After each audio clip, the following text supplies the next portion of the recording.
Thank you all for coming. My name is Antoinette Giamalva, and I'm a program librarian at the Mandel Public Library. We appreciate you coming for our very first Foodways talk. That is part of a, a grant that we received, and we're so excited to learn about food. And it does fit in with our summer reading program, which is Tales and Tales, because what better way to tell a story than through food?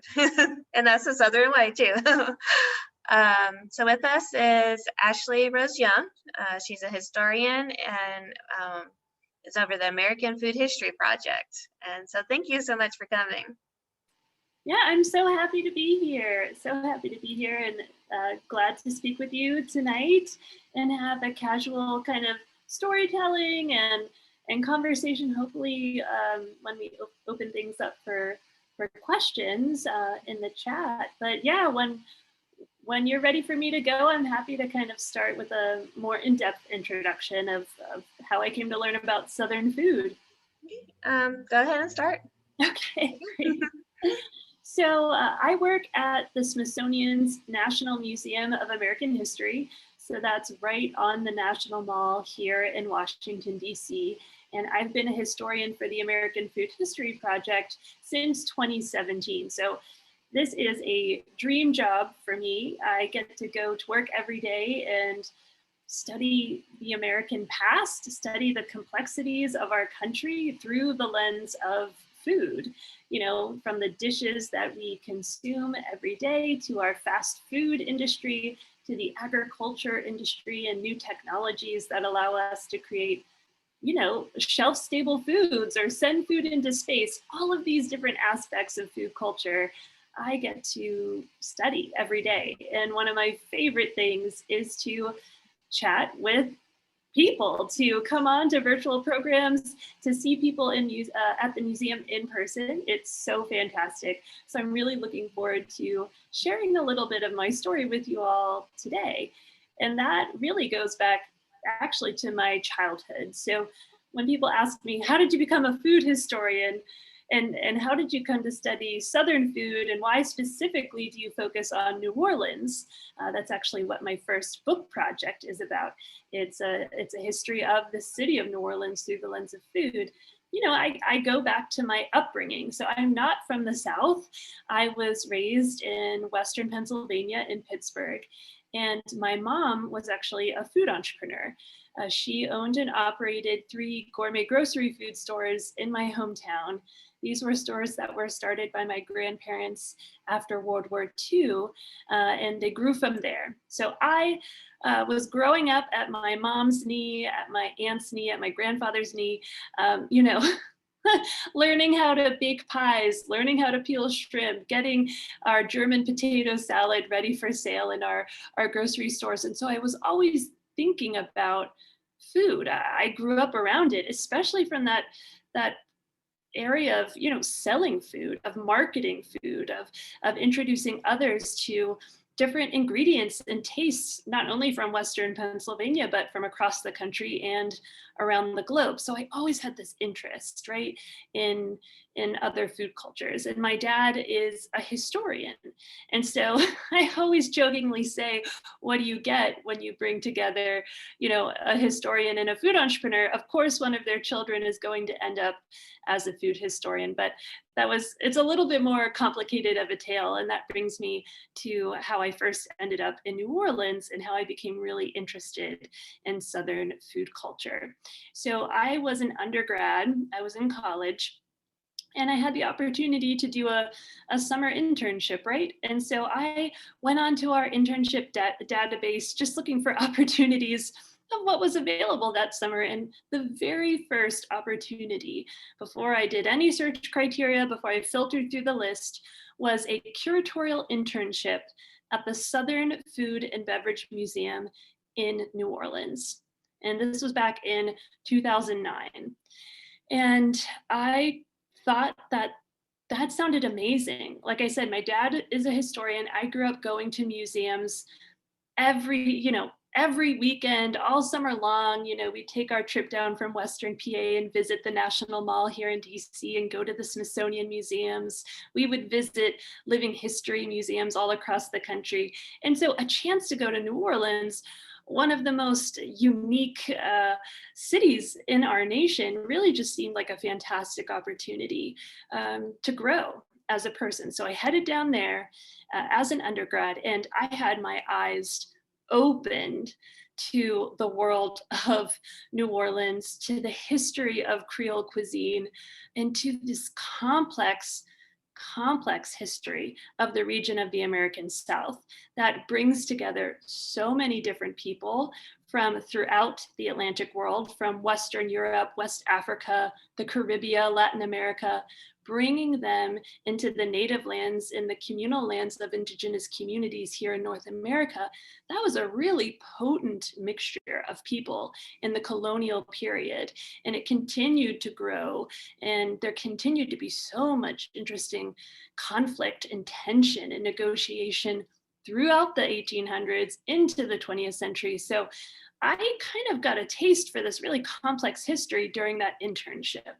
And one of the most interesting things actually was on my very first day when I was at the Southern Food and Beverage Museum. I asked my mentor, is there a cookbook I should read? Is there a primer on Creole cuisine, the cuisine of New Orleans or Southern food in general? And she handed me several cookbooks that were published in the 1880s and the early 1900s. And I opened up these cookbooks, these were first editions, these were original copies that had awesome handwritten notes in the margins from people who had previously owned them over generations. And I opened up these cookbooks and I started reading the introductory essays. And what I found so interesting and kind of something I didn't understand was this narrative of how New Orleans cuisine came to be, and how Southern food came to be. And I noticed that these authors, many of whom, or actually all of whom were white, told this very romantic tale of the American South and of New Orleans cuisine as this coming together of Europeans, they mainly mentioned French and Spanish, coming to, the Gulf Coast and bringing their traditions with them from Europe. There's some mention of their interactions with Native Americans in the community, and then there's some references to African Americans. No mention of slavery, but there is this very romantic idea, this depiction of Black men and women working in the homes of white men and women. And I was very perplexed, I was confused, I was interested in learning more about these power dynamics between white New Orleanians and Black New Orleanians. Why was it the case that only white New Orleanians wrote these historic cookbooks in the 1800s and early 1900s? Where was the first person narrative of African Americans? People, when you look at the history of New Orleans, were the ones cooking in the kitchens, were the people who had incredibly sophisticated talents in the kitchen space, who trained generationally through informal apprenticeships. Some went off for professional training, and you don't really see their perspective represented in these cookbooks. And I wanted to get to the bottom of that. Why didn't we see a cookbook authored by an African American, for example, in the 1880s through that 1920s period? And so that really launched me into this career, really, as a food historian. So I worked at the Southern Food and Beverage Museum, but when I returned to undergrad, I decided to do my senior research thesis and then apply to a PhD program in history to continue studying the kind of power play, the power dynamics in food, specifically in New Orleans, because food is incredibly political. When you look at food, it's not just about enjoyment and bringing people together. Of course, it is about that, right? About how we bond through our traditions and how we share meals with people to build new connections. But there's also a side of food history that's really, dark. It's full of conflict. It's reflective of the marginalization of certain community members. It's reflective of the marginalization of women, of people of color. And you see how these dynamics play out in domestic kitchen spaces, in our food markets, in our historic street food culture. And that's what I really wanted to keep diving into in graduate school. And that's exactly what I did. I spent every summer for a decade almost living in New Orleans. That's when I would do my research in the archives, actually going into the libraries down in New Orleans and looking at historic menus, looking to see what restaurants served in the 1840s, in the 1880s, in 1950. And I looked at how that changed over time, right? I looked at those historic cookbooks, which were really fascinating and troubling as well, because they're works of a racist society. They were written during the Jim Crow era. They were written at a time when white individuals really controlled the media and really had access to publishers, where African Americans, many women, many other people of color really didn't have access to publishers to write their stories and to share those stories. And that's still the case today. I mean, when you look at statistics of who writes a cookbook, who has access to the largest publishers in the US, it's predominantly white men and women. Those same issues still exist today in our food cultures. Other things that I looked at when I was in New Orleans, are just things that you can't learn in a book. I was there for an entire Mardi Gras season, 6 weeks at least, in January and February, of going to dinner parties, going out to community parks and celebrating, going to way too many carnival parades and seeing the different crews or the social clubs throwing out beads and other trinkets for Mardi Gras. But what was so interesting was the food culture that emerged at that time too. People setting up impromptu barbecues along the parade routes, people having family over for gumbo or a crawfish boil. If Mardi Gras falls a little bit later in the season, heading into March, you start getting crawfish. And I just was really fascinated about the strong role that food played in bringing New Orleanians together, whether it was for Mardi Gras, like your huge celebration for the year, or whether it was just for a casual dinner. And that's the modern context, right? That's the history we're living in this moment. But then I juxtapose that against what I see in the 1800s and in the early 1900s.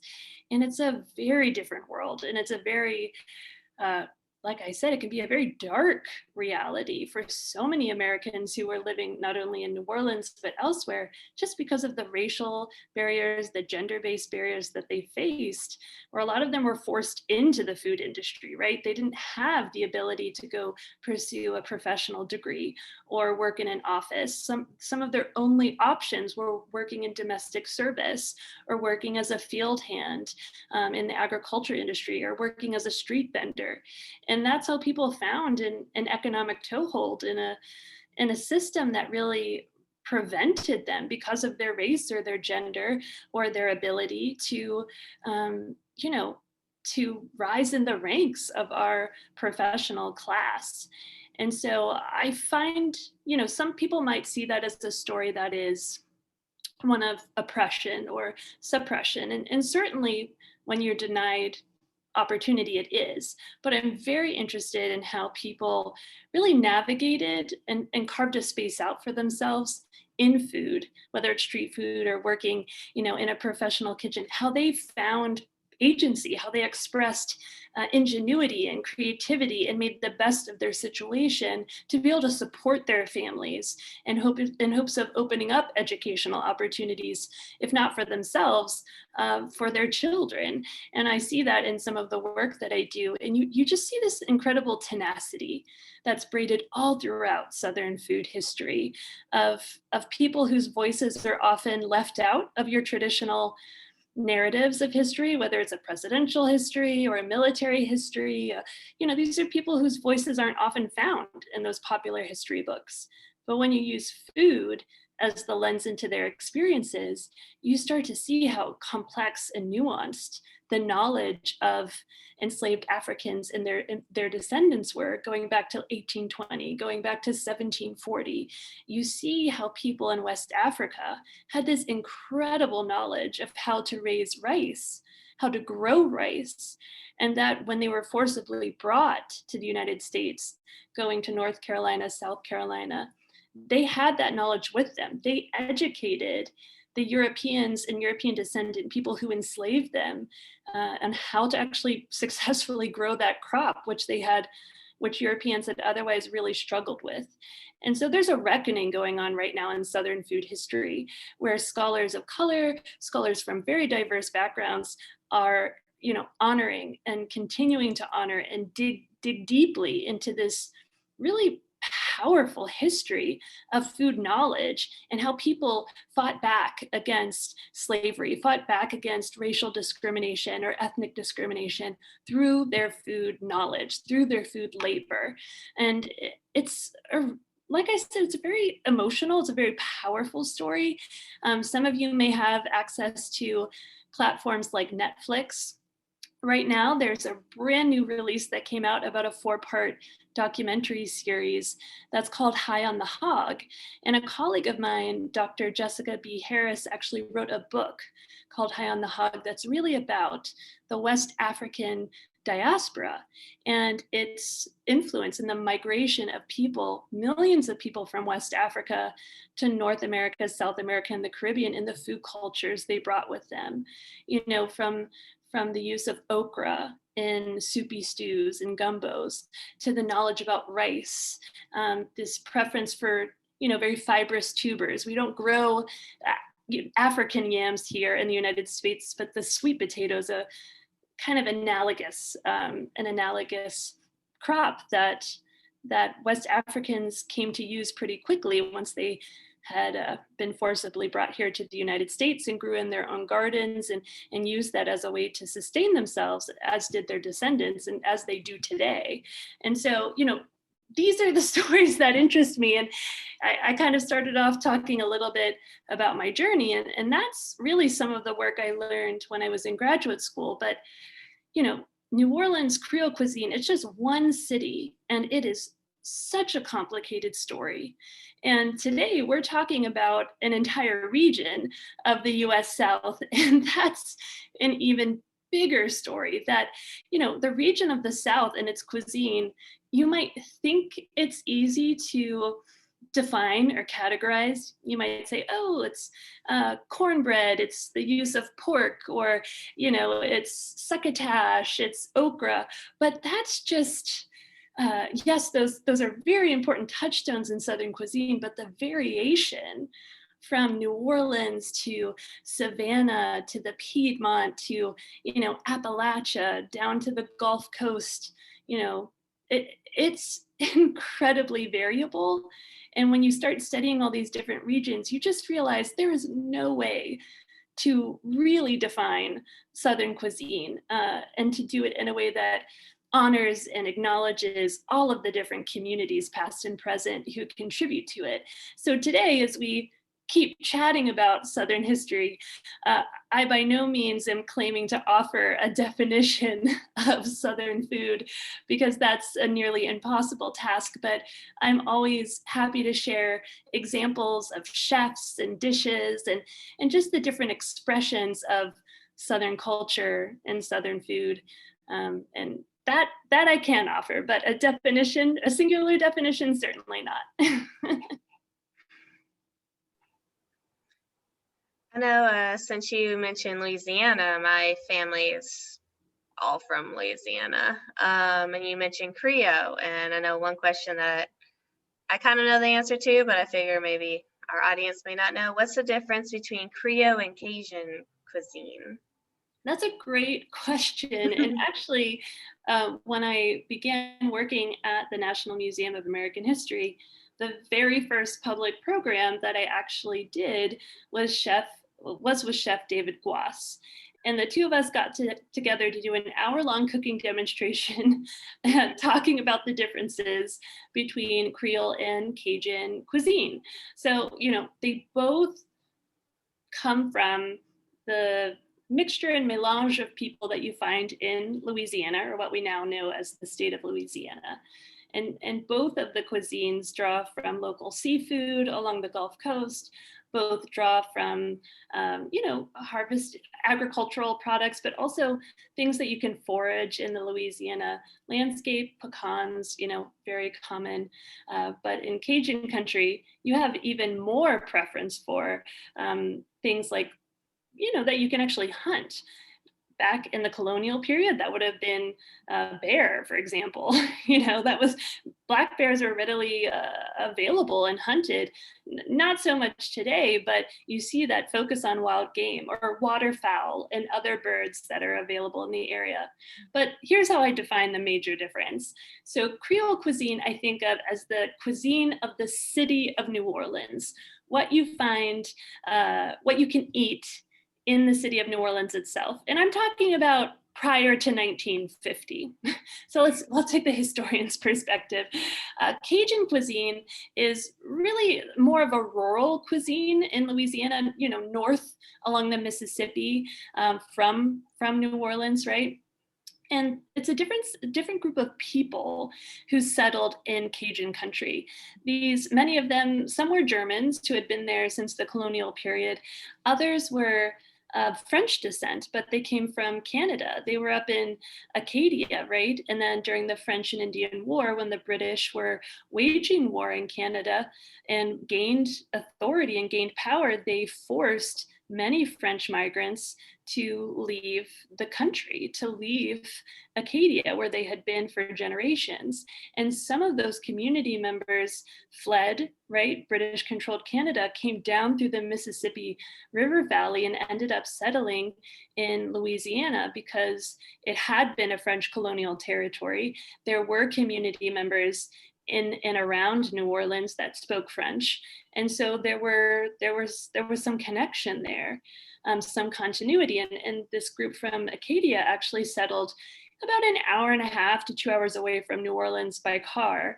And, you know, they brought certain traditions with them coming from a French community. They kind of start their soups and stews, for example, with a roux, equal parts butter and flour, right? Or a fat of your choice. Some people like to use, you know, Crisco, but in the French tradition, it's flour and your favorite butter, and you toast that over a low flame and you let the flour cook until it smells almost like popcorn. And then you add in vegetables of your choice. Some include onions, bell pepper, for example. Some people put okra in their gumbo, although it's not required. There's a lot of variation. And then in Cajun country, you'll see people add in duck, for example, as the kind of protein, or maybe they do a seafood gumbo, drawing from, you know, fresh crab that they might have caught, or some people put in oysters. And what I also love about Cajun country, and this was so fun. One time, a colleague of mine and I took a trip from New Orleans through Cajun country. And one of the kind of common, I think, like keystone foods that I associate with Cajun country is the boudin sausage. You know, this is rice and pork filled sausage. Maybe it has some other, you know, might have onion or bell pepper in it as well, but it's just an amazing, delicious sausage. And we just worked our way through Eunice, Louisiana, you know, going through all these different little towns and stopping by the local butcher shop and getting boudin. And oh my goodness, it was so good. Now, you don't really find boudin in New Orleans. Today you can, because Cajun and Creole cuisine have kind of mixed and merged in the city starting in the 1970s. And they're both really present in New Orleans today, but prior to 1970, not so much. In New Orleans, you would have had kind of a different influence because it was a major port city and always had been. you had people coming in from all over the world. It wasn't just the French or Spanish. You had people from Germany and Ireland, Italy. I mean, some of the largest Italian migrant populations settled in New Orleans. From Sicily specifically. What's interesting is, you think of the French Quarter when you think of New Orleans, and you think of the French market. But in 1890, for example, if you had gone to the French Quarter at that time, nearly or a majority of the people would have been speaking Sicilian dialect. Many of the migrants, thousands and thousands of them, settled in the French Quarter, opened up businesses as butchers and as food vendors in the French market. And that just shows you that New Orleans is never static, right? Like any port city or like any city, there's groups of migrants moving in and out all of the time. But that's a part of New Orleans history that's often overlooked, which is the really strong influence of Italian and Italian Americans to this day, but really starting en masse in around 1880. But in New Orleans, you also have a really strong influence from indigenous communities. The Choctaw, for example, had always been in the lower Mississippi River Delta for thousands and thousands of years prior to European settlement.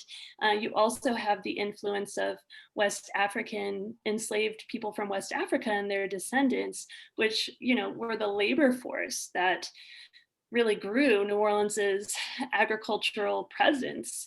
Whether it was rice or cotton, tobacco, you had thousands and thousands of individuals brought from West Africa and the Caribbean, and they were bringing all kinds of culinary traditions with them. So that mix in New Orleans created a slightly different and ever-changing Creole cuisine, which, I think of as more of andouille sausage, but you see that in Cajun country too. So, it's kind of hard to differentiate the two, because dishes like gumbo or shrimp étouffée, shrimp that's kind of cooked low and slow and smothered style, you find that in both Cajun country and in Creole, and in New Orleans. So there are some variations, but there's also a lot of similarity.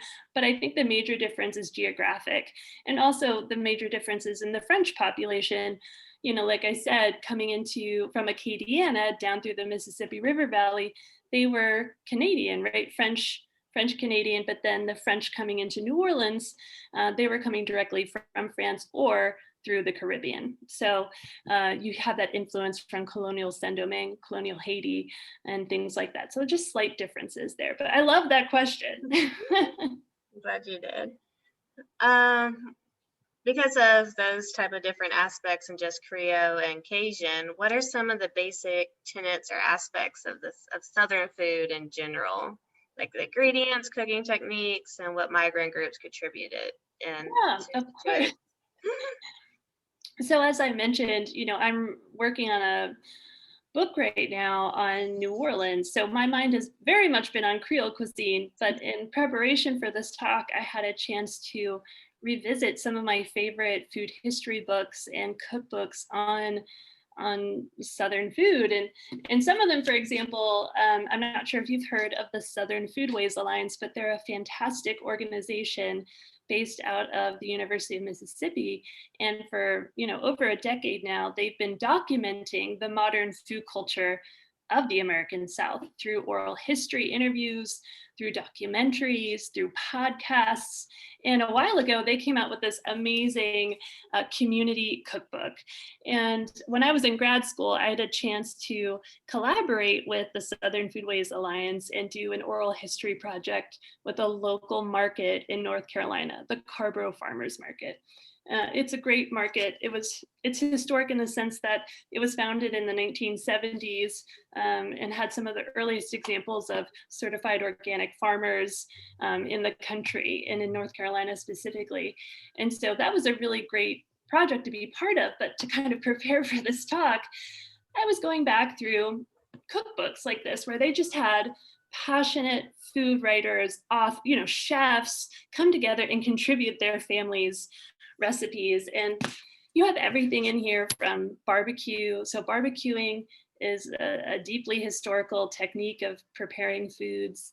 I think I mentioned before with shrimp étouffée smothering, so covering greens or covering greens and shrimp or another protein and cooking them low and slow over a flame is a very common technique. The use of pork as a protein is very common in the South. And then also things like frying, which a lot of people attribute that to the West African technique of frying foods for preservation, frying foods to make them healthier, to kind of eliminate harmful bacteria in warmer climates. And it helps that fried food tastes fairly delicious, I would say. One of my, I love, anything fried essentially. So frying is a huge technique, but I also have scholarly friends like Dr. Jessica B. Harris, who I mentioned did that High on the Hog documentary recently on Netflix. Well, she also wrote a book called High on the Hog. And this is a culinary journey from Africa to America. And this book makes a really salient argument, and one that I think we really have to pay attention to, which is that African culinary traditions, which were brought with enslaved people to the United States, serve as the core of modern American cooking. And that includes the frying techniques, that includes the knowledge of how to use rices, for example, and the use of wonderful agricultural products like okra, like sweet potatoes and watermelon and beans like black-eyed peas and other legumes, these really dense vegetables, nutritionally dense vegetables that can really sustain communities, especially when you don't have access to protein, to meat, for example.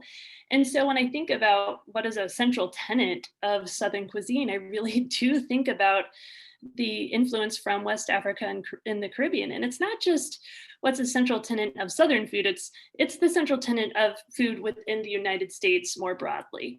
Because, the diaspora, the movement of people from the South, after slavery, African Americans were moving to the West Coast in massive numbers, up to Chicago, up to New York, bringing those food traditions with them. And so we've seen the influence of that generational knowledge in our cooking today. I also think about my friend Sandra Gutierrez. She wrote a fantastic cookbook called The New Southern Latino Table. And she draws comparisons, these really deep and interesting connections between food in the American South and regional food all throughout Latin America. That use of corn and beans and rice, the heavy use of pork and chicken as your major proteins. She really shows how there are very strong parallels between the kind of food cultures that you see in North Carolina or Georgia or Florida and what you see in Panama and in Chile and in Brazil. And so, and it's not surprising given that the migrant groups from West Africa and Europe and the Caribbean were also moving down into Latin America. The number of West Africans forcibly brought to South America was enormous, way bigger than the number of individuals brought to the United States. So the influence of West African food cultures in Brazil, for example, is very strong, very deep. And so there's a lot of parallels between food cultures. Similarly, Europeans from Spain, from Germany, from Italy, they're migrating down to different parts of Latin America, or migrants coming from China or Japan coming in. For example, Peru, lomo saltado is a dish that's heavily influenced by the Chinese migrant community that came to Peru. And so you see that reflected in that dish.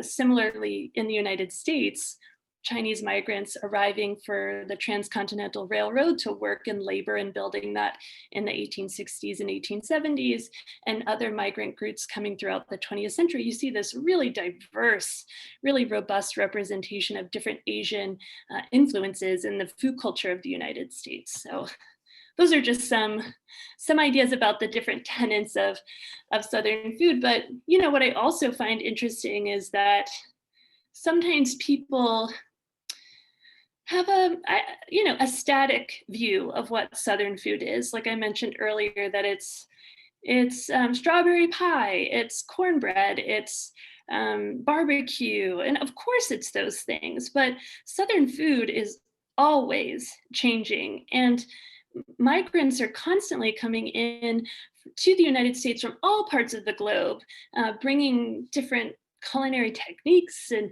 taste preferences. And so, some of my favorite chefs and authors are really reminding us to stay open to the kind of new movements in Southern food culture. So, Chef Edward Lee, he is a Korean American who was born and raised in New York, but he trained as a chef in Louisville, Kentucky. And so he really likes fusing Korean culinary traditions with Southern culinary traditions, and has really pushed the envelope in Louisville by doing what he calls quote unquote dirty fried chicken, where he brings in Korean spices using the kind of red pepper that's really popular in Korea and adding that to fried chicken, your buttermilk fried chicken that you typically associate with the South, and things like that. And he's written a really fantastic memoir called Buttermilk Graffiti that came out several years ago. He actually came to the Museum of American History to talk about the book and also talk about his own experiences pushing the boundaries of Southern cuisine. And it's a really enjoyable read because he writes about these individuals that he's come across in his career. He loves traveling the United States, and he'll talk about just a community member that you would never associate with this like tiny little town in Connecticut. And he might be talking about the best Lebanese food he's ever had in his life, and it's in this tiny town in Connecticut. Or he might talk about a Thai restaurant in Arkansas that's the best Thai restaurant that he's ever been to, and he tells the story of that restaurateur. And I'm getting the details a little bit mixed up, but these are the kinds of stories that he tells, and it really pushes he really pushes us to think differently about the South today and the modern South, and how migrant groups are constantly changing how and what we eat. I think about Houston, Texas, for example. As to whether or not you consider Texas a part of the South is up for debate, but some people do. And in Houston, there's a very large Vietnamese population, many Vietnamese migrants, refugees coming over in the 1970s and 80s and establishing restaurants and food businesses in Houston. And what's interesting is that you have this kind of rise of the Viet Cajun cuisines. You have this influence from Louisiana, you have this influence from Vietnam coming together in Houston, and people are taking, a traditional crawfish boil, and they're adding Vietnamese herbs and spices, and just kind of adding their own interpretation. And it's so popular in Houston. And now it's actually part of Houston's cuisine. It's one of the cuisines that people think of when they think of Houston now, and the melange of cultures that come together in a city that has one of the highest rates of migration in the United States. But what's interesting is that, Cajun culture is often associated with Louisiana, but I like that it's been transplanted in a way to Houston, where has this beautiful kind of marriage with Vietnamese culinary traditions. So those are things I encourage Americans, community members, to keep their eye out for, is the new trends, the new ways that food cultures come together, and what the kind of hut restaurants are, and the ones that cause a lot of buzz, and people are saying, oh, you have to go here because that the Viet Cajun crawfish is amazing. So those are certainly things I encourage people to think about when we're just talking about in general what is Southern food, because it's probably a little more complex once you give the time to really kind of think about how it's changed over time.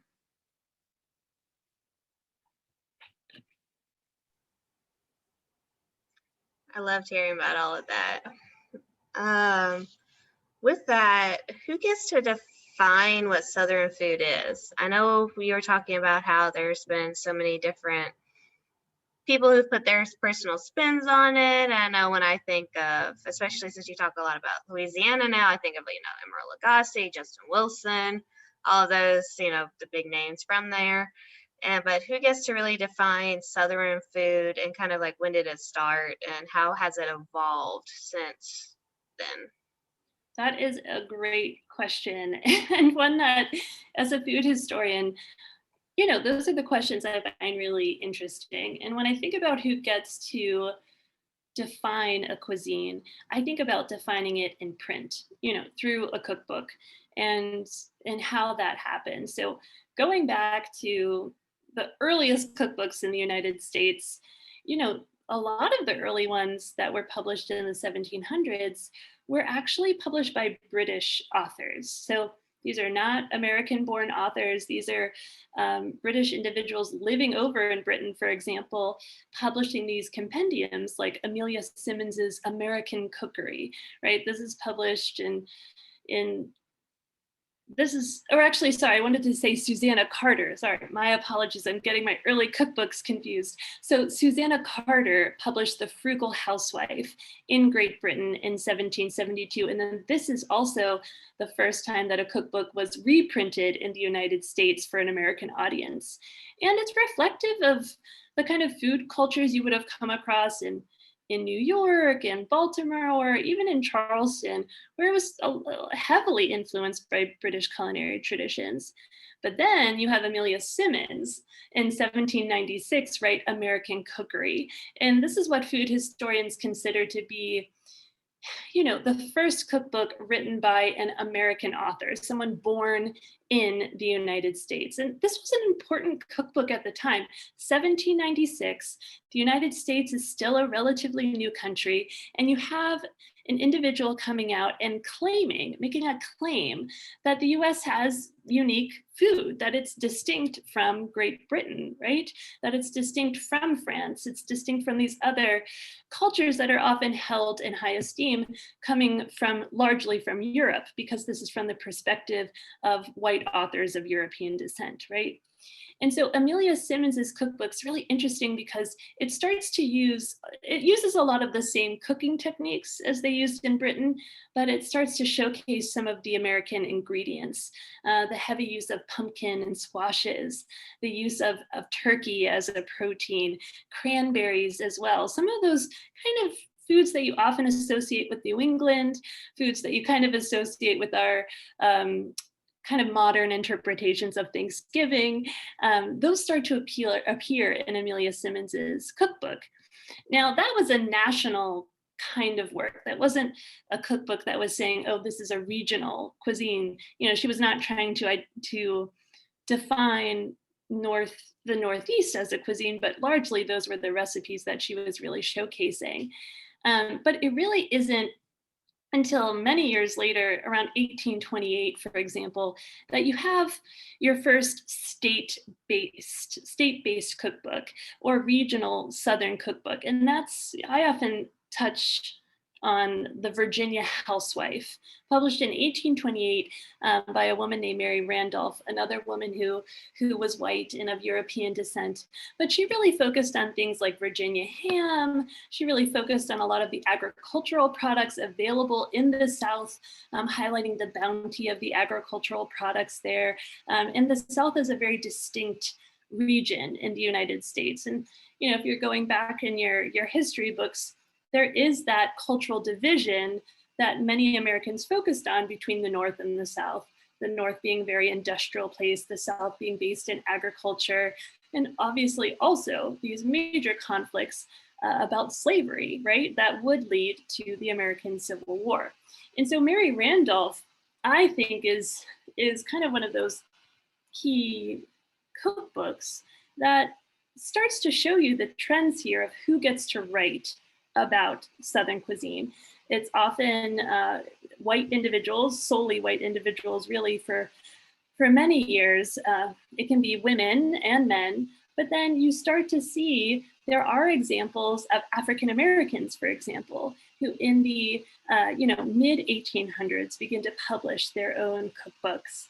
And these are individuals who were trained as chefs, who had their own catering businesses, and who lived in the Northeast and had access to publishers, right? They had connections within the community to access people who would publish their works, and they were able to get the word out about their particular perspectives on, customer service and on, household tips and tricks, because recipe books aren't just about food. They also have all these recipes about home cleaning, solutions that you could put together, recipes for home remedies, which I find interesting. So you start to see this group of educated African Americans coming up who are pushing back against this trend of cookbooks being published predominantly by white men and women. But that's not the case everywhere. So if we go to New Orleans, for example, I just said the Virginia Housewife was published in 1828, but in New Orleans, the first Creole cookbooks weren't published until 1885. This is like many, many, many decades later. So different parts of the South were defining their micro-regional cuisines at different times. And those early cookbooks in New Orleans were written by white individuals. But what's interesting is the first cookbook in New Orleans was published by a man named Lafcadio Hearn. And he wasn't even from New Orleans. He was a migrant from Europe who settled in Ohio for a while and eventually made his way down to New Orleans, where he really fell in love with the city. And he wrote a lot about the local food culture for the paper. He was a writer.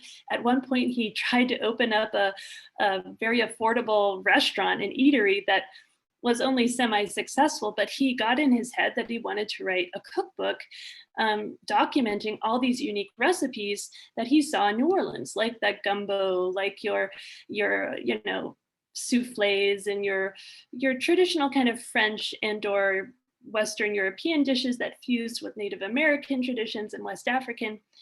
And so he ended up writing this cookbook, but he was, like I said, he's not even from New Orleans. And he actually said that he acquired many of the recipes from Black women chefs and cooks in New Orleans, and that he gathered them and put them together in this compendium, which is interesting because, again, it kind of creates this degree of separation where Black women in New Orleans didn't have access to write their own cookbooks.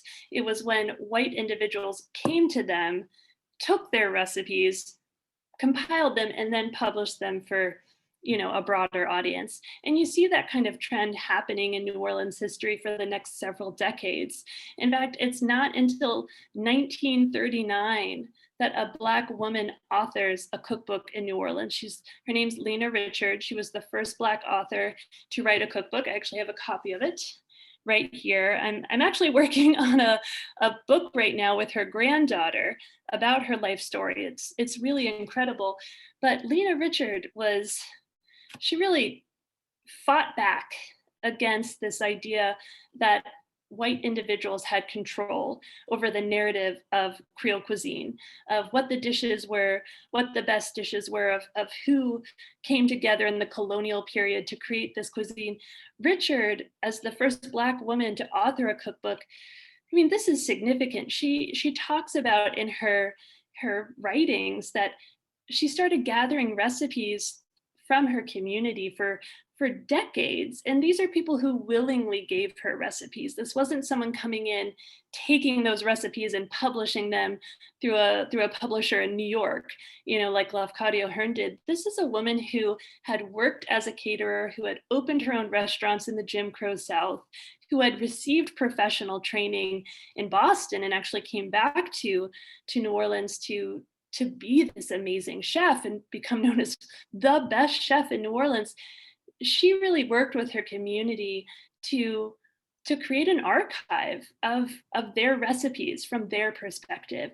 And so you can imagine how transformative this was for the African American community in New Orleans. And this was in the middle of the Jim Crow South. This was when lynchings were happening across the United States, when it was incredibly dangerous to be Black in the United States. She was, pushing back against these barriers and against these stereotypes by, working hard for decades, by using the support of her community to get access to a local publisher, to promote her book, not only in New Orleans, but she took a road trip up to New York State. She was cooking in New York City and kind of accruing fans all across the country who would write to her in New Orleans and say, please send me a copy of your cookbook. And eventually she actually reprinted her cookbook with Houghton Mifflin, a major publisher who said, you've been selling this locally and a little bit here and there across the country when someone writes to you, but let's do this properly. Let's actually launch your cookbook for a national audience with a national campaign. And that's what happened in 1940. And so, Lena Richard is just one example of amazing women, Black women in particular, who had been really wanting to communicate about their food culture and share it from their own perspective, but didn't have access to publishers for so long. But you start to see that shift and change with individuals like Lena Richard, or those earlier examples of chefs who were able to get their toe in the door with publishing and were able to kind of express themselves and push back against that stereotype or those barriers where it was really white individuals who were defining all kinds of cuisine. It was white individuals who were writing about Asian American cuisine, who were writing about African American cuisine, or just entirely ignoring those food cultures and claiming them as their own and just saying, this is European, right? This is a European influenced cookbook. And so there was a lot of work to be done by these amazing activists and authors to redefine Southern food. And that's where you get the soul food movement that really emerges in the 1950s and 60s. That was the African American community trying to relabel, redefine, and claim Southern food culture as their own, because they had been denied so long a public voice to say, this is our food culture. Shrimp and grits is our food culture. The use of okra in gumbos is our food culture, as is cornbread. Soul food was a way for this community to say, enough, like, back off. This is our culture too. In fact, we're the ones who've been shaping American culture from the get-go.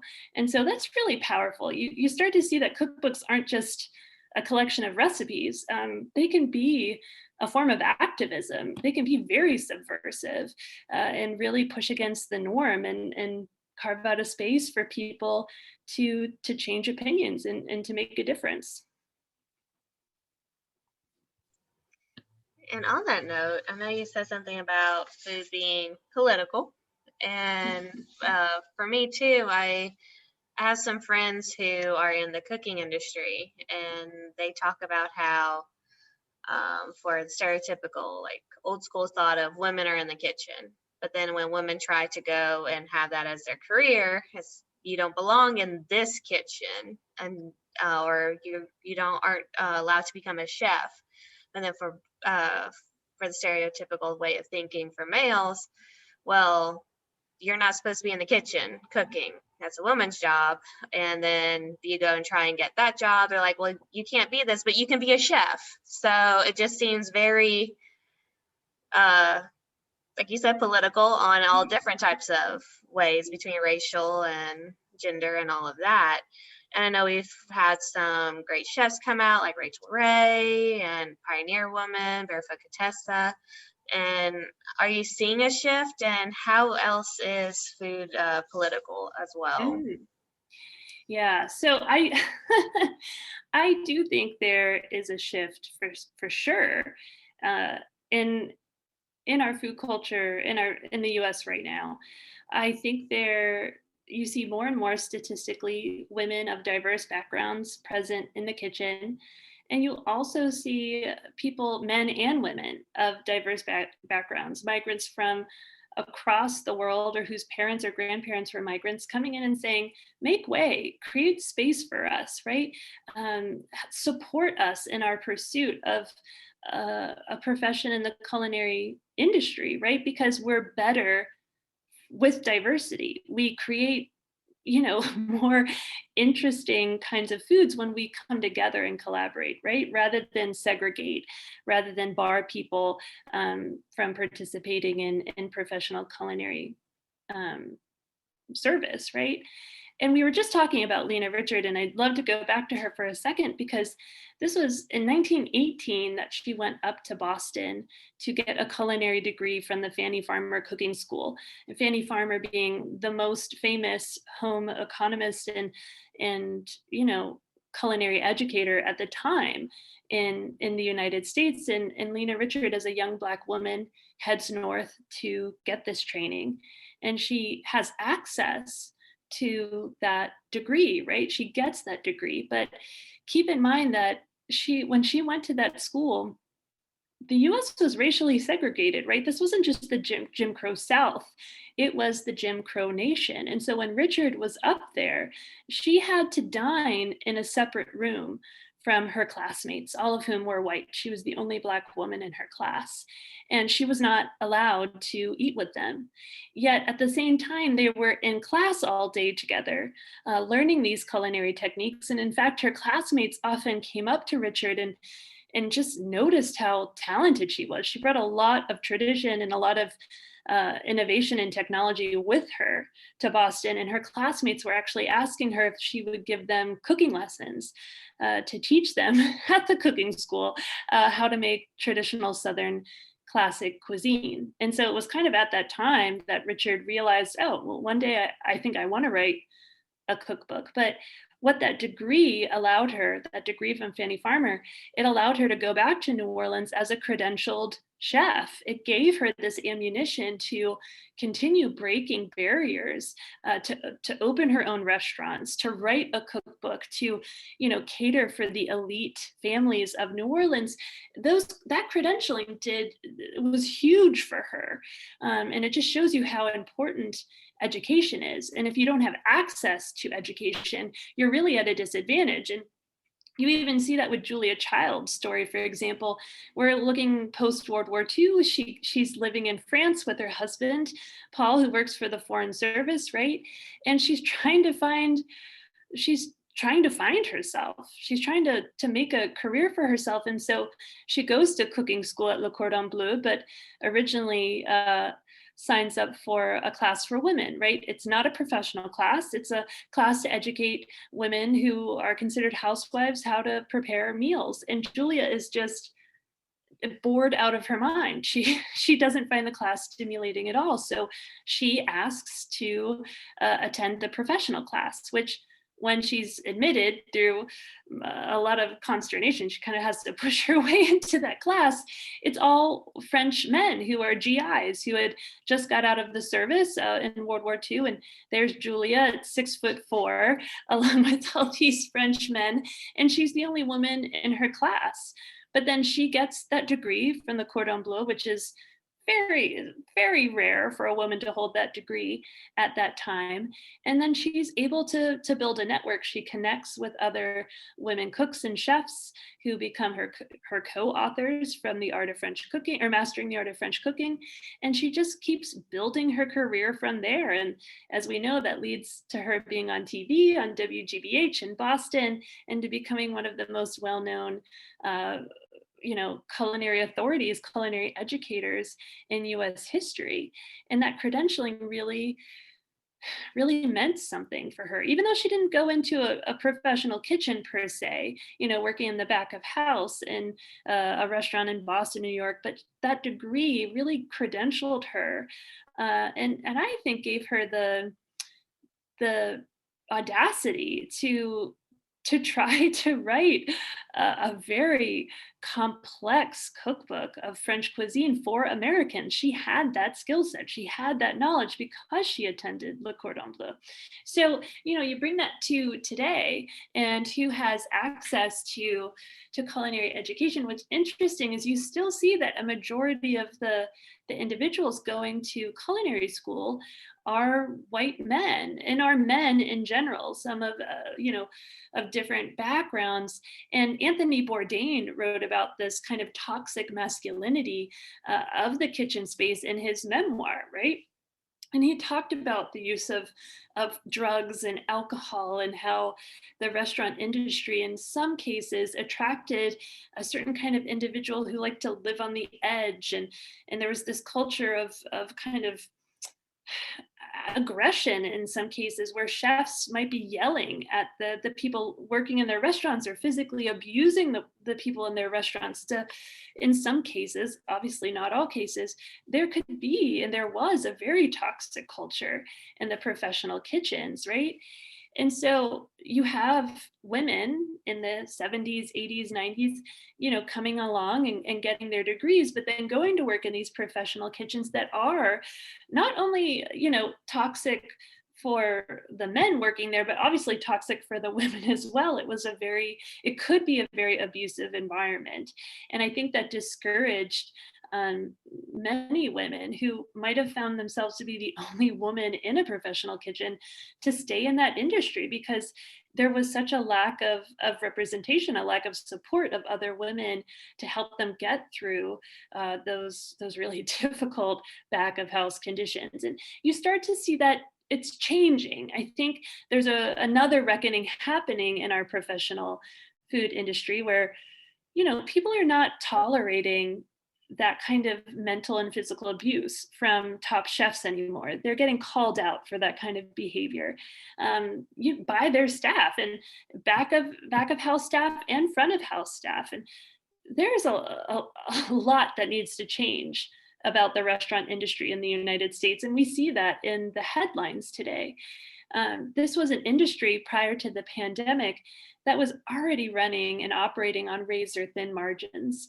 And then you have this incredible just upset that happens with COVID-19.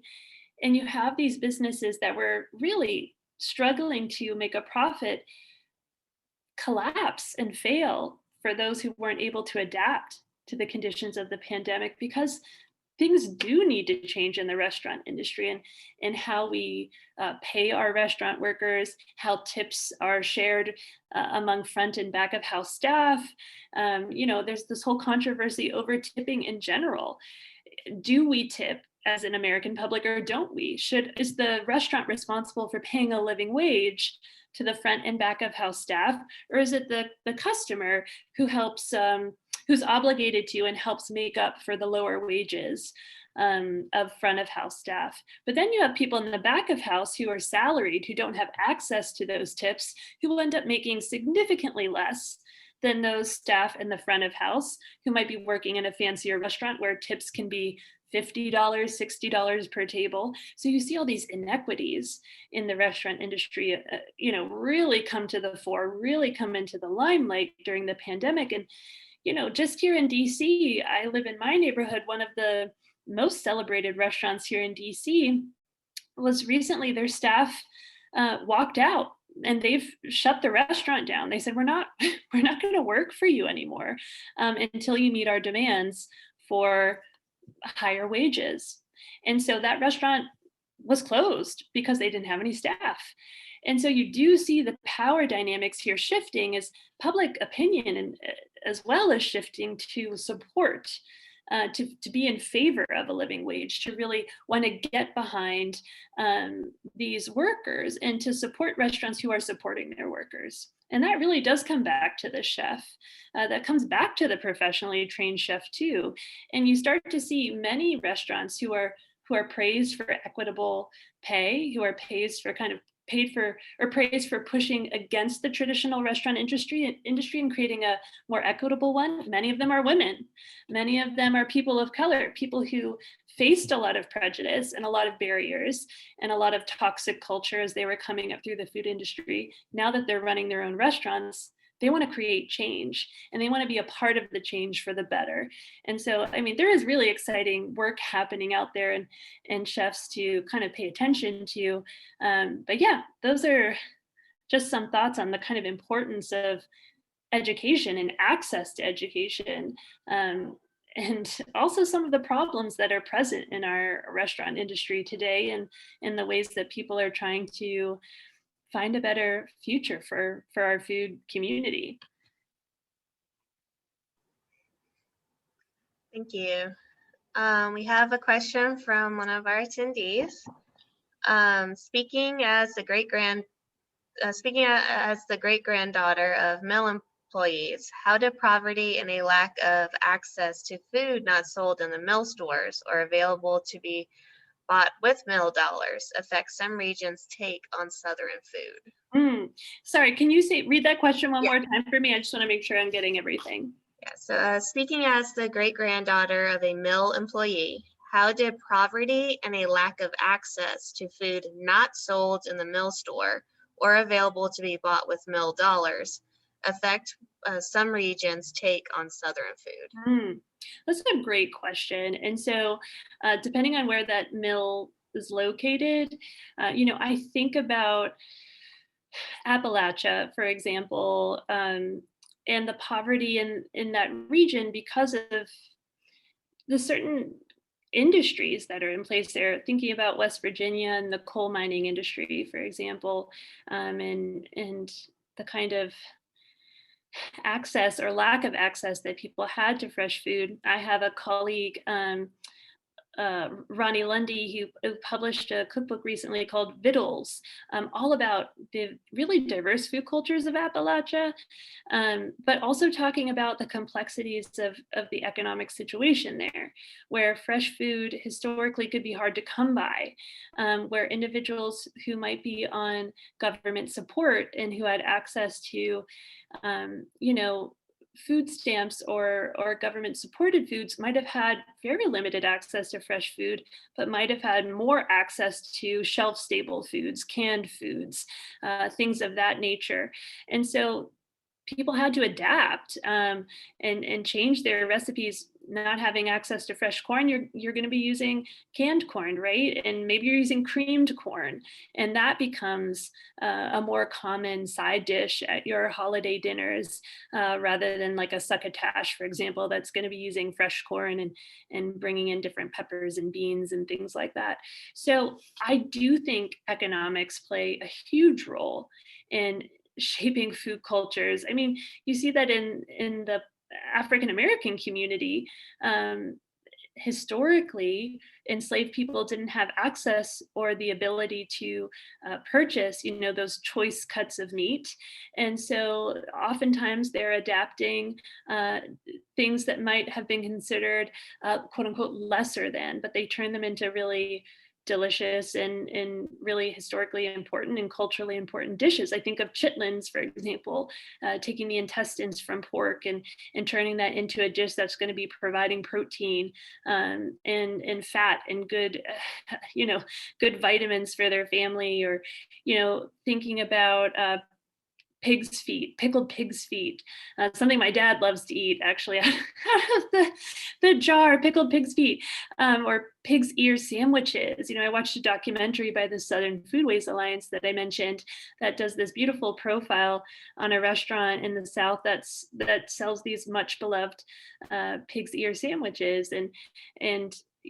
I haven't had a chance to have one, but just the descriptions of the community there talking about the satisfying crunch of the cartilage in the pig's ear, right? And on those sandwiches, it's a flavor or a kind of a mouthfeel I'm not familiar with, but something that's really near and dear to that particular community. And it just shows you how we all have different taste preferences, everything from salty to sweet to crunchy, or I don't want to say mushy, but softer foods can all be influenced by our environment or our economics and things like that. So I'm not as familiar with speaking about the history of a particular mill community, but drawing these kind of parallels to other areas where food access was limited because of whether or not grocery stores were available, like you said, whether or not products were available in the mill store. People had to adapt,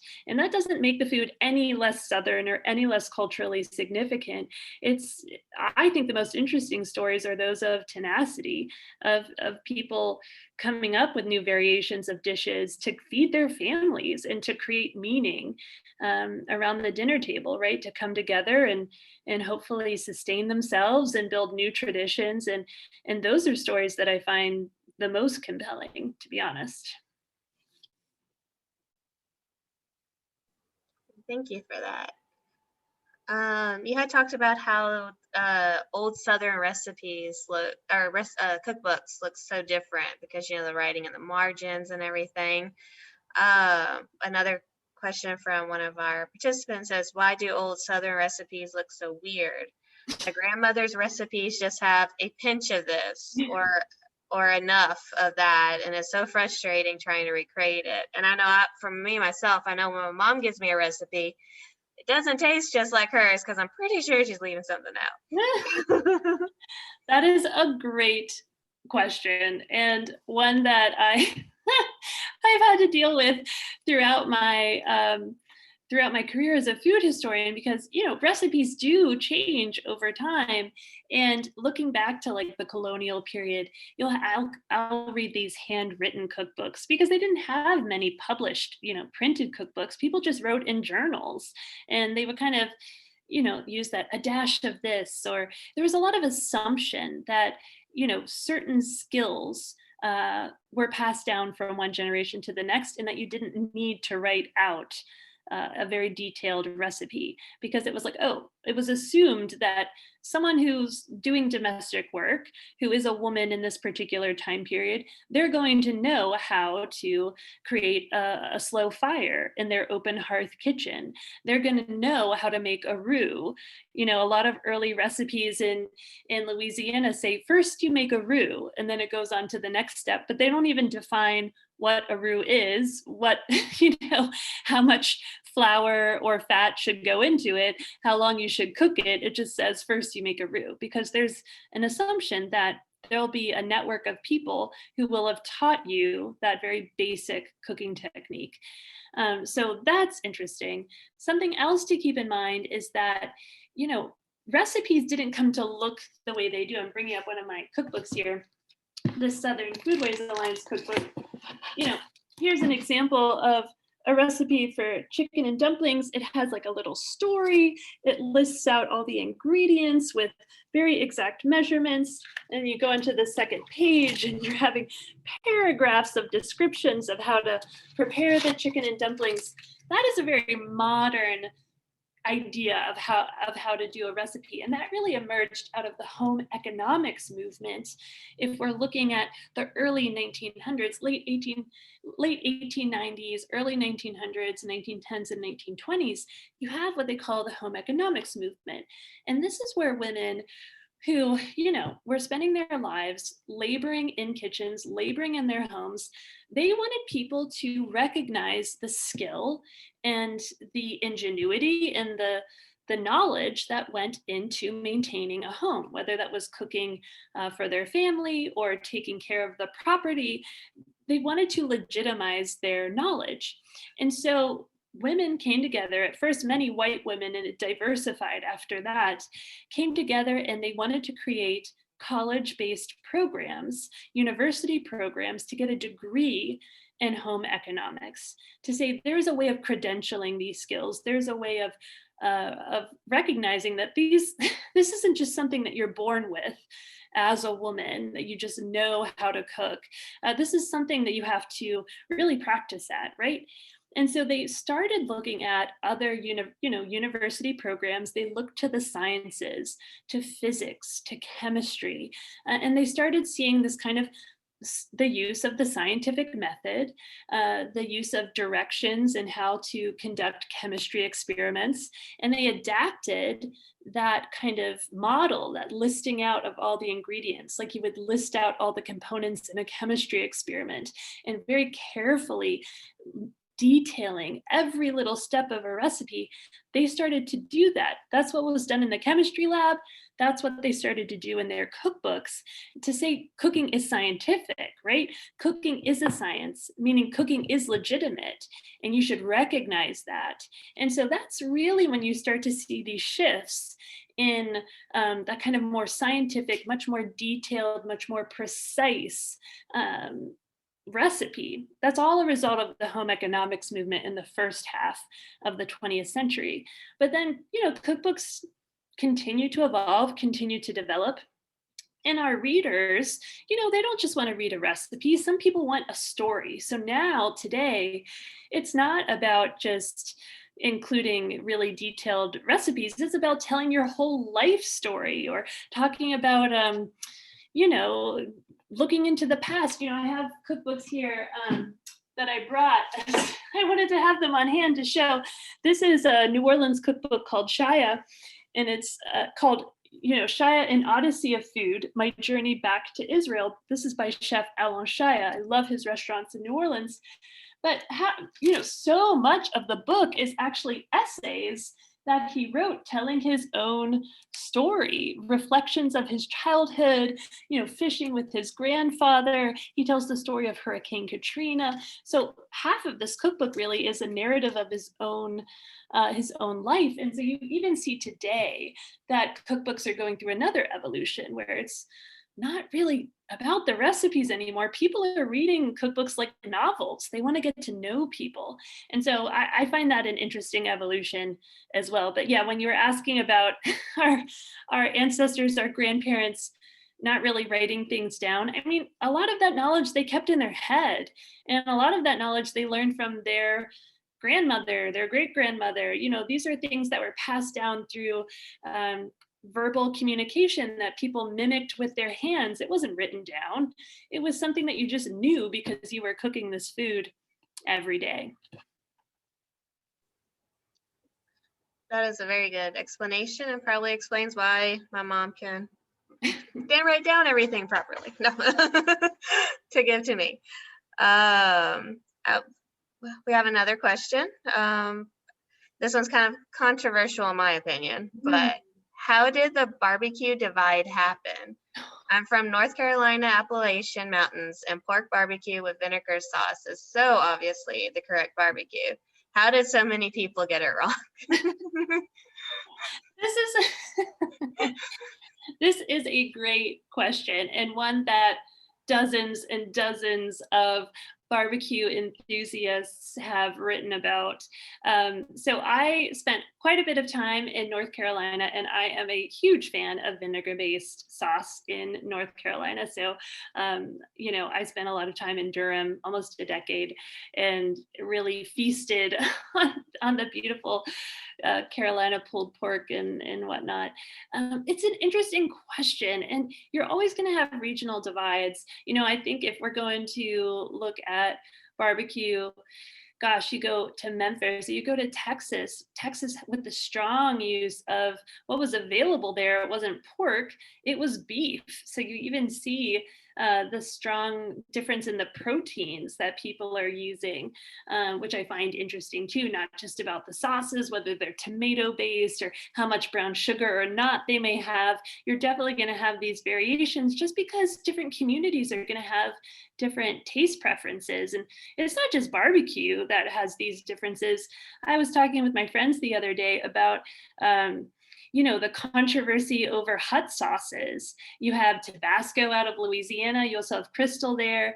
You have Texas Pete's, which I think is actually out of North Carolina, Frank's hot sauce, and Cholula, for example. Just all these different communities have these strong associations with a very particular kind of hot sauce or barbecue that's their, you know, part of their identity. And they love that taste and they celebrate that taste, and kind of, you know, kind of switching sides and embracing a different micro regions food culture. It's almost as if you're you know, committing treason against your community. And if anything, I really think that just shows how strong our communal identities are, which I think is beautiful, because, you know, often when people think of American cuisine, step out to a global perspective. When people think of the food of the United States, unfortunately and stereotypically, they think of hamburgers, fries, chicken nuggets, pizza, pop, and candy bars, right? That's what they think the food of the United States is. But then if you look at these like really competitive differences, controversial differences between barbecue, maybe not even between different states, but in the same town, or these differences between, you know, what hot sauce you prefer, it really shows you that the United States is a very rich regional and micro-regional culture where communities are preserving and sharing and adapting their communities' traditions in really powerful ways. And so that makes me very happy. But one thing I'd love to mention about the barbecue is a friend of mine named Adrian Miller just came out with a new book called Black Smoke. And he looks at all these different regional barbecues from the perspective of an African American historian. It's been getting rave reviews. I haven't had a chance to read it yet, but you might be interested in checking out that book because, he's been working on it for many years and I hear it's excellent. So I would definitely suggest that you do that. But if it's worth any sense to you, I love Carolina barbecue. I know I personally like the dry rubs best. So good. And Chipotle. So that's where I kind of live at on barbecue. Another question is, if I visit the Smithsonian's National Museum of American History, what type of information would I see related to food history? It's been quite some time since I've been there. Great question. So I'm so happy to say that our museum opened to the public again.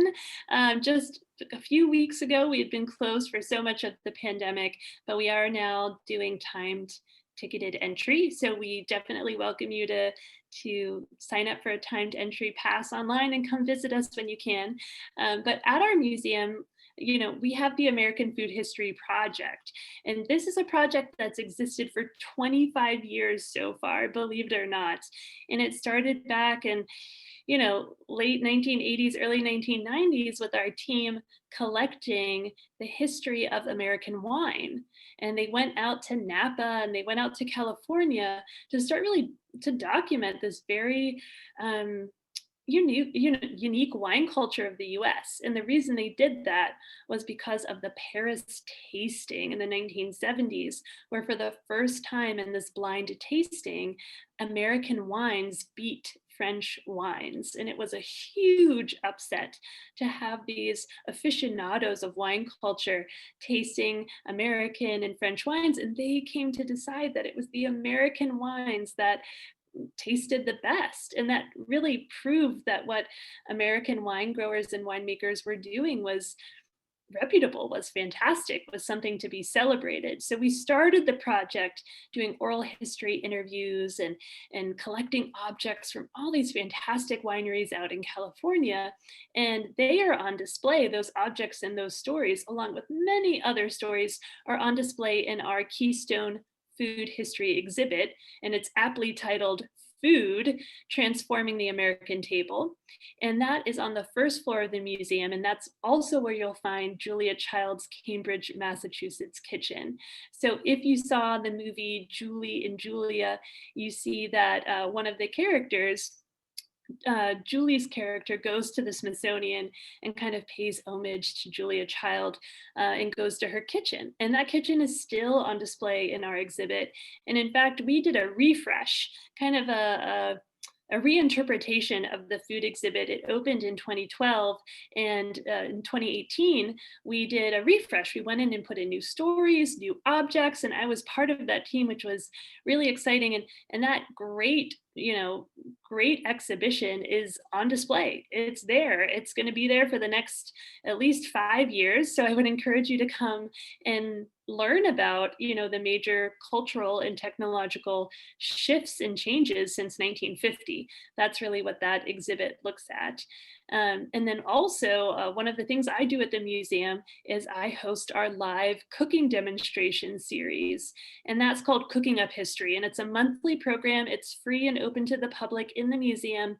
And we invite a guest chef to come in and prepare on stage a dish. And I talk with them about the history of that dish, the history behind its ingredients. And we actually have this amazing cooking demonstration stage right in the heart of the National Museum of American History. And that's where we invite the public to come and sit at little tables around the stage. And we have this really beautiful hour-long cooking demo. And if you're hankering to try out the recipes, you can head down to the cafe and try out the chef's recipe. And so that's another element of food history that's available at our museum. It's not just exhibitions, but also live programming. Thank you so much for that information. We are at 4 minutes left in this program, so I'm going to leave it to you for any other anything noteworthy that you want to close on for the Oh, Southern Foodways. I really appreciate that. So I have really had a fantastic time kind of sharing some ideas and thoughts about Southern food culture. And, I think if anything, some of the main takeaways are that Southern food culture is not static, right? It's not something that remains unchanged. Now, obviously, there's always our traditional food cultures, food, dishes that will go to. Maybe it's grits, maybe it's an okra gumbo or a North Carolina barbecue. But again, there's always going to be new innovations, new community members coming up with dishes, or migrants coming into a community and bringing new flavors and traditions. And I think that's really exciting, and where there's a lot of energy coming into our food culture in the United States. So for those foodies out there on this call, keep an eye out in your local newspaper, keep an eye out for those cookbooks that are talking about these new trends in Southern food. And keep in mind this long history of migration, right? And the movement of people, going back before colonization, European colonization, the movement of indigenous communities throughout the United States had a huge influence on our food cultures. And then with European settlement, you have communities from, France and Spain, different parts of Germany, Alsace coming into the United States and bringing those flavors. You have West Africans and individuals from the Caribbean, like I said, who were forcibly brought, but even under those conditions, we're making the best of their circumstances. We're reviving and keeping alive culinary traditions from West Africa, and that's influencing things. But then, like I said, in the 1880s, you have the Italians coming into New Orleans, right? This is an often overlooked influence of migration, or Vietnamese community members coming in the 1970s to New Orleans, or now with community members from Central America coming post-Katrina, post-2005. And now pupuserias are opening up everywhere in New Orleans. So, New Orleans is a case study of what's happening all across the South and all across the United States. And at the heart of that always is migration. It's the movement in people of food. It's the adoption of new recipes and new techniques. So, I think it's something to celebrate and honor and embrace as we move forward, right? And food can really divide us at times, but food can also be something that brings us together, right, at the communal table. So think on that and the power of food to kind of ease some of the tensions and provide spaces for people to talk through difficult issues and build new relationships. And I encourage you to do that and to visit our museum. Thank you so much for coming, and I encourage everybody to go online to our website, Mandel Public Library, or meet up on our meetup site or our social media pages to see what other Foodways talks that we are having. We have such an amazing lineup, and we would love to have y'all come and join in on those talks. And Dr. Ashley Rose Young will actually be here to close us up too at the end of July. So you'll be seeing her again. And until then. so until then, have a great night. And thank you so much again. Thank you. All right, bye.